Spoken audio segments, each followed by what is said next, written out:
వెస్టిండీస్తో జరుగుతున్న first test match day 1లో మన team India పట్టు బిగించింది. మన వాళ్ళు మొదటి రోజే వెస్టిండీస్ టీంతో ఒక ఆట ఆడేసుకున్నారు. అది కూడా మామూలుగా కాదు. విజిటింగ్ టీంను కేవలం 2 సెషన్స్లోనే అలౌట్ చేశారు.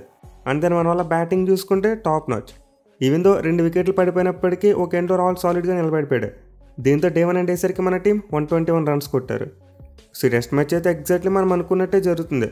మన టీమిండియాకి వెస్టిండీస్ టీం ఎక్కడ కూడా కాంపిటీషన్ ఇవ్వలేకపోతున్నారు. పైకి రోజు వాళ్ళు చేసిన తప్పు ఏంటంటే టాస్ గెలిచి ముందుగా బ్యాటింగ్ తీసుకున్నారు. సో మనం ఆల్రెడీ ప్రీ వీడియోలో చెప్పుకున్నాం, ఈ మ్యాచ్కి వాడిపోయే పిచ్ పేస్ బౌలింగ్ ఎక్కువ అనుకూలిస్తుందని చెప్పి. అండ్ ఎగ్జాక్ట్లీ అనుకున్నట్టే రెడ్ సాల్ వికెట్ ఇచ్చారు. అండ్ దాని మీద అంతకంత క్రాస్ ఉంది. At the same time pitch మీద మాయిశ్చర్ కూడా కనిపించింది. కానీ వెస్టిండీస్ టీం దీన్ని పట్టించుకోలేదు. సో మన టీమిండియా టాస్ ఓడిపోయినప్పటికీ లక్కీలీ ఏదైతే చేయాలనుకున్నారో అదే వచ్చింది. అండ్ మన వాళ్ళ టీం చూసుకున్న యాజ్ డీస్ మన ప్రీ వీడియోలో చెప్పుకున్నది దిగిపోయింది. 3 seam bowling options, 3 spin bowling options. And మనం ఎవరైతే ప్లేయర్స్ చెప్పుకున్నామో వాళ్ళని ఆడించారు. సో మన వాళ్ళైతే ఈ పిచ్కి సూట్ అయ్యేటట్టు చాలా మంచి ప్లేయింగ్ లెవెన్తో వెళ్ళారు. మెయిన్లీ మన సిరాజ్ మియా పిచ్ని మామూలుగా యూటిలైజ్ చేసుకోలేదు. ఇంకా బుమ్రా కాస్త కూస్తూ తడబడ్డాడు, కానీ సిరాజ్ మాత్రం అలా కాదు, టాప్ లెవెల్ పెర్ఫార్మెన్స్ ఇచ్చాడు. స్టార్టింగ్ నుంచి ఫుల్ ఎఫర్ట్ పెట్టి మంచి రిథంతో బౌలింగ్ చేశాడు. పర్టికులర్గా సిరీస్ కోసం మంచిగా ప్రిపేర్ అవ్వడం అతనికి బాగా హెల్ప్ చేసింది. అంటే ఈ మ్యాచ్ ఆడే ముందు మన ఇండియా టీం ఆస్ట్రేలియా టీంతో సిరీస్ ఆడడం చూసాం. అండ్ ఆ సిరీస్లో సిరాజ్ ఆడడం వల్ల అతను బౌలింగ్ రిథం ఎక్కడికి పోలేదు. ఇంగ్లాండ్తో సిరీస్లో ఎలాంటి రిథంతో బౌలింగ్ చేశాడో అదే రిథంతో ఈరోజు కూడా కంటిన్యూ చేశాడు. బట్ స్టార్టింగ్లో చూసుకుంటే మాత్రం వాళ్ళు లెంత్ విషయంలో కాస్త ఇబ్బంది పడ్డారు. అంటే ఎక్కువగా షార్ట్ ఆఫ్ లెంత్ వేశారు.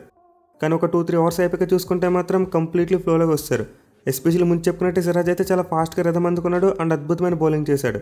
వేరేస్ బుమ్రా చూసుకుంటే ఇనీషియల్గా వేవెడ్ లైన్ అండ్ లెంత్ వేశాడు. బట్ ఇన్వే మన టీమిండియాకి అయితే ఫస్ట్ వికెట్ లక్కీగా వచ్చింది. తగ్నరేన్ చంద్రపాల్ లెగ్ సైడ్ వెళ్తున్న బాల్ని కిలుక్కుని మరి అవుట్ అయిపోయాడు. దీంతో వెస్టిండీస్ టీం 12 పరుగులతో తమ ఫస్ట్ వికెట్ కోల్పోయారు. అండ్ దెన్ బుమ్రా చూసుకుంటే ఒక బ్రిలియంట్ బాల్తో జాన్ క్యాంబెల్ని అవుట్ చేశాడు. బట్ బాల్ ఇచ్చి తీసుకున్న టైంలో బ్యాట్ కూడా ప్యాడ్కి తగలడంతో అంపైర్ అవుట్ ఇవ్వలేదు. దీంతో మన వాళ్ళు రివ్యూ తీసుకున్నారు, రివ్యూలో సక్సెస్ అయ్యారు. బట్ ఎనివే ఈ రెండింటికంటే సిరాజ్ ఆ తర్వాత బ్రాండన్ కింగ్ వికెట్ తీశాడు. అండ్ అదైతే మామూలు బాల్ కాదు. సో ఓవర్లో ఏం చేశారంటే సిరాజ్ మోస్ట్లీ ఇన్స్వింగర్స్ వేశాడు.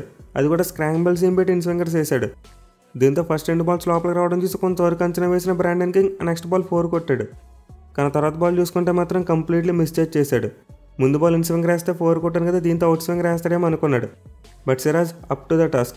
ఈసారి సేమ్ కైండ్ ఆఫ్ బాల్ వేశాడు, బట్ లైన్ మార్చాడు. అంటే కొంతవరకు స్టంప్స్కి దగ్గరగా బాల్ వేశాడు. కానీ బ్రాండన్ కింగ్ అది బయటికి వెళ్తుందేమని చెప్పి వదిలేశాడు. కానీ ఆ బాల్ మరోసారి లోపలికి మూవ్ అయ్యి అతను వికెట్ పడగొట్టింది. సో ఈ డిస్మిసల్ చూసిన తర్వాత అయితే నాకు ప్రాపర్ ఓవర్సీస్ కండిషన్స్లో మ్యాచ్ చూస్తున్నామా అన్న ఫీలింగ్ కలిగింది.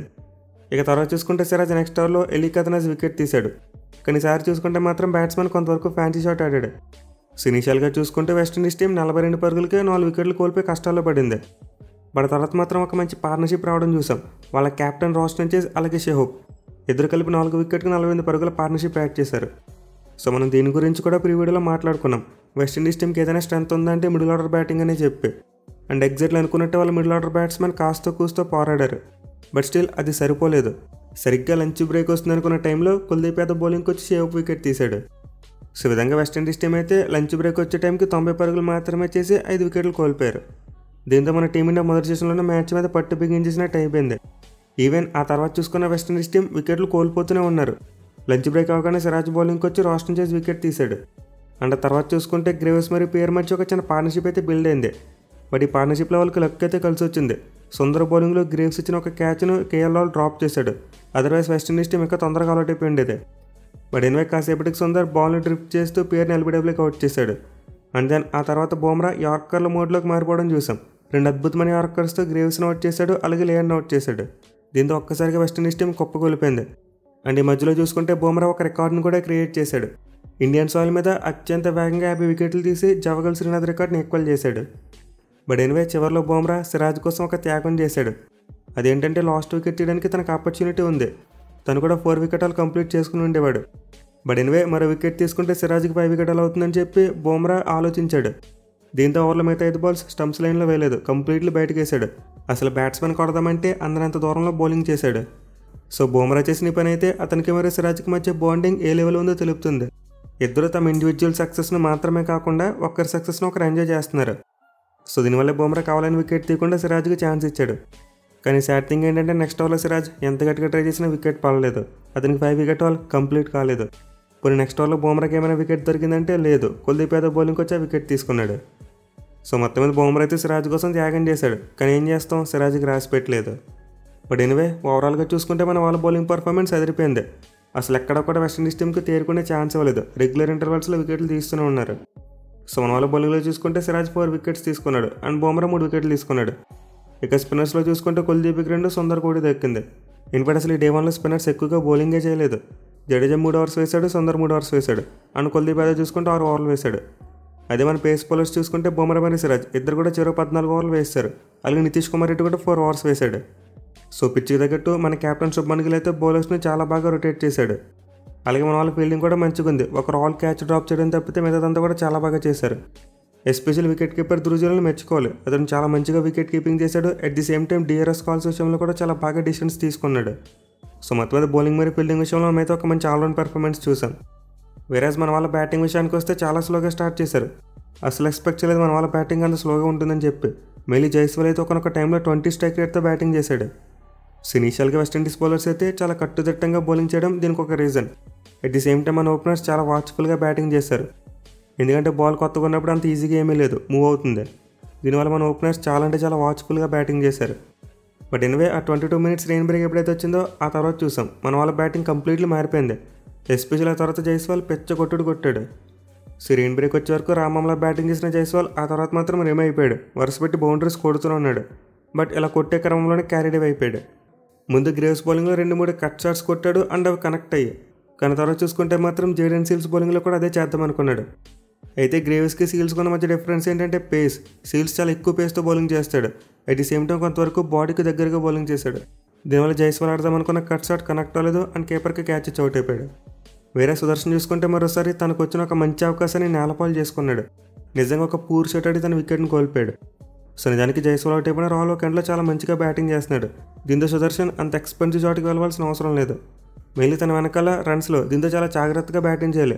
బట్ అతను చూసుకుంటే మాత్రం లెంత్ని కంప్లీట్లీ మిస్జడ్జ్ చేశాడు. అసలు షార్ట్ ఆఫ్ లెంత్లో లేని బాల్ను పుల్ షాట్ ఆడడానికి వెళ్ళిపోయాడు. దీంతో ప్లమ్ ఇన్ ఫ్రంట్గా చేసుకు దొరికేశాడు. సో మన టీమిండియాకి పడ్డ 2 వికెట్స్ కూడా కొంతవరకు అగ్రెసివ్ ఆడడానికి ట్రై చేసి అవుట్ అయిపోయారు. అంటే జైస్వాల్ చూసుకున్న సుదర్శన్ చూసుకున్న భారీ షాట్ ఆడదామని అవుట్ అయిపోయారు, కానీ డిఫెన్స్ అవుట్తో అవుట్ అవ్వలేదు.